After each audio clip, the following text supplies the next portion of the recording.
अस्सलाम वालेकुम। आज हम केमिस्ट्री चैप्टर नंबर 5 का लेक्चर नंबर 2 डिस्कस करेंगे। लेक्चर नंबर 2 में जो है कंप्रेसिबिलिटी, मोबिलिटी और डेंसिटी गैसेस की प्रॉपर्टीज़ हैं। सबसे पहले देखें कंप्रेसिबिलिटी। गैसेस मॉलिक्यूल्स कंप्रेसिबल होते हैं, यानी गैसेस को दबाया जा सकता है। गैसेस कंप्रेसिबल होते हैं क्योंकि इसमें एम्प्टी स्पेसेस होती हैं। जब गैसेस को दबाया जाता है तो एम्प्टी स्पेसेस कम हो जाती हैं, वॉल्यूम कम हो जाएगा। तो गैस मॉलिक्यूल कंप्रेसिबल होते हैं due to empty spaces between their molecules. इनके मॉलिक्यूल्स के दरमियान एम्प्टी स्पेसेस खाली जगह होती हैं। उसके बाद सेकंड प्रॉपर्टी है मोबिलिटी। मोबिलिटी का मतलब है गैस मॉलिक्यूल मूव कर सकते हैं, एक जगह से दूसरी जगह मूव कर सकते हैं क्योंकि इनके पास वेरी हाई काइनेटिक एनर्जी बहुत ज़्यादा होती है। तो ये एक जगह से दूसरी जगह मूव कर सकते हैं। ये इन एम्प्टी स्पेसेस में से मूव करते हैं। ये जो एम्प्टी स्पेसेस हैं गैस के दरमियान, इन एम्प्टी स्पेसेस में से गैस मॉलिक्यूल एक जगह से दूसरी जगह मूव करते हैं और ये एक होमोजीनियस मिक्सचर बनाते हैं। यानी फॉर एग्जांपल यहाँ पर हमारे पास दो गैसेज हैं, हाइड्रोजन और ऑक्सीजन। ये इस तरह से मूव करती रहेंगी गैस के होमोजीनियस मिक्सचर बन जाएगा, यानी इसमें हर जगह पर हाइड्रोजन ऑक्सीजन की मिकदार सेम होगी। उसके बाद थर्ड प्रॉपर्टी है डेंसिटी। डेंसिटी डिपेंड करती है मास और वॉल्यूम पर। Density is equal to defined as mass per unit volume. Gases की डेंसिटी कम होती है क्योंकि गैसेस के मॉलिक्यूल दूर दूर होते हैं। दूर दूर होने की वजह से गैसेस की डेंसिटी कम होती है। तो गैसेस की डेंसिटी कम होने की वजह यह है कि it is due to light mass and more volume occupied by the gas molecule. Gas जो हल्की होती हैं और ज़्यादा वॉल्यूम लेती हैं, जिसकी वजह से इनकी डेंसिटी कम होती है। क्योंकि पार्टिकल दूर दूर होंगे तो डेंसिटी कम होगी, पार्टिकल्स करीब करीब होंगे तो डेंसिटी ज़्यादा होगी।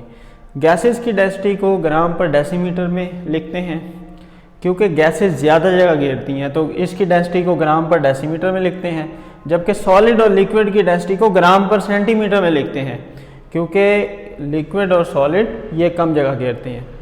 उसके बाद जैसे फॉर एग्जांपल गैसेस की डेंसिटी 1000 टाइम कम होती है लिक्विड और सॉलिड से। ये ज़्यादातर एमसीक्यूज भी आता है कि गैसेस की डेंसिटी कितनी कम होती है सॉलिड और लिक्विड से, 1000 टाइम। जैसे वाटर की डेंसिटी है 1 ग्राम पर सेंटीमीटर, एयर की डेंसिटी है 0.001 ग्राम पर सेंटीमीटर।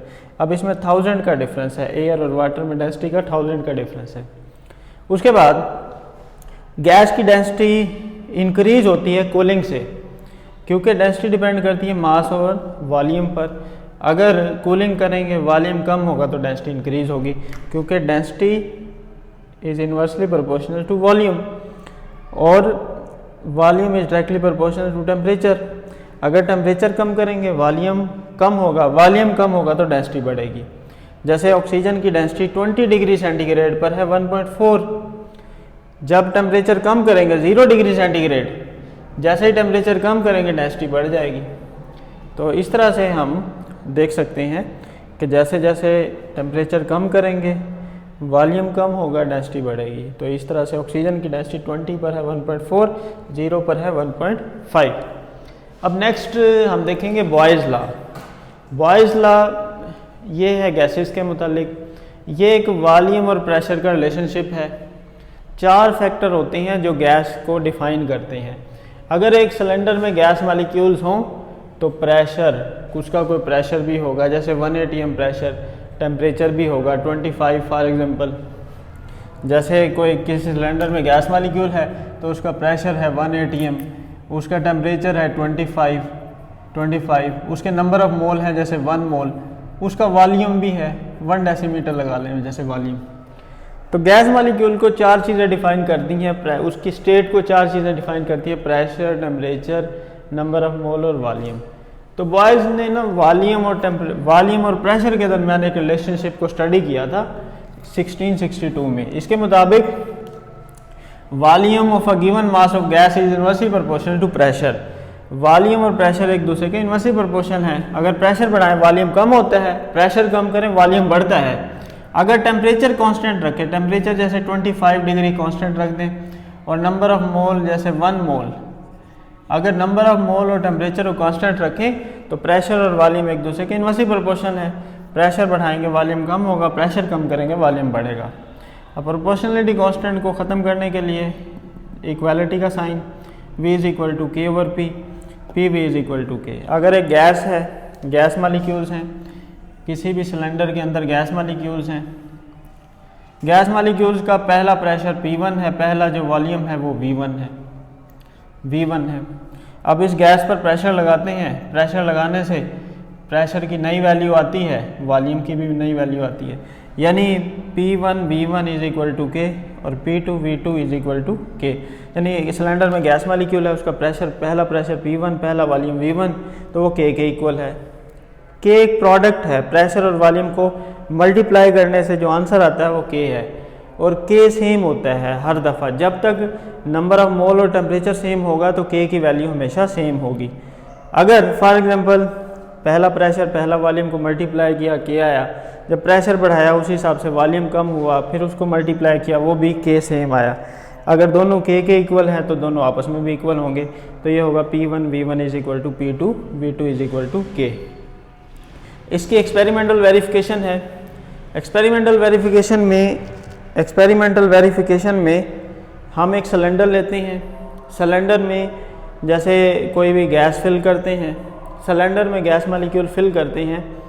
अब यहाँ पर प्रेशर है 2 atm और वॉल्यूम है 1 डेसीमीटर। प्रेशर को हम 2 टाइम बढ़ाते हैं, प्रेशर को 2 टाइम बढ़ाते हैं, 2 2 4, प्रेशर को 2 टाइम बढ़ाने से वॉल्यूम भी 2 टाइम डिक्रीज होगा। अगर प्रेशर को 3 टाइम बढ़ाते हैं तो वॉल्यूम भी 1/3 3 टाइम डिक्रीज होगा। प्रेशर को 4 टाइम इंक्रीज करते हैं तो वॉल्यूम भी 4 टाइम डिक्रीज होगा।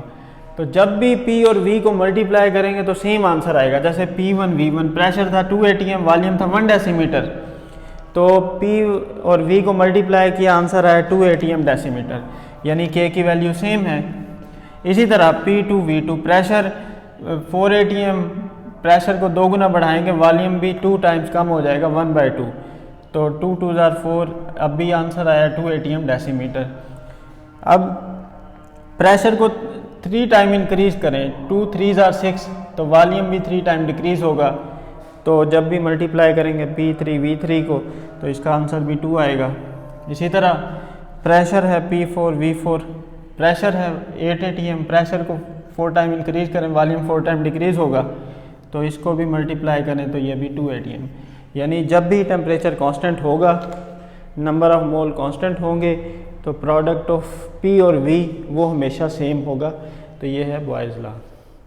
तो इंशाल्लाह नेक्स्ट लेक्चर में हम चार्ल्स लॉ डिस्कस करेंगे। Thank you.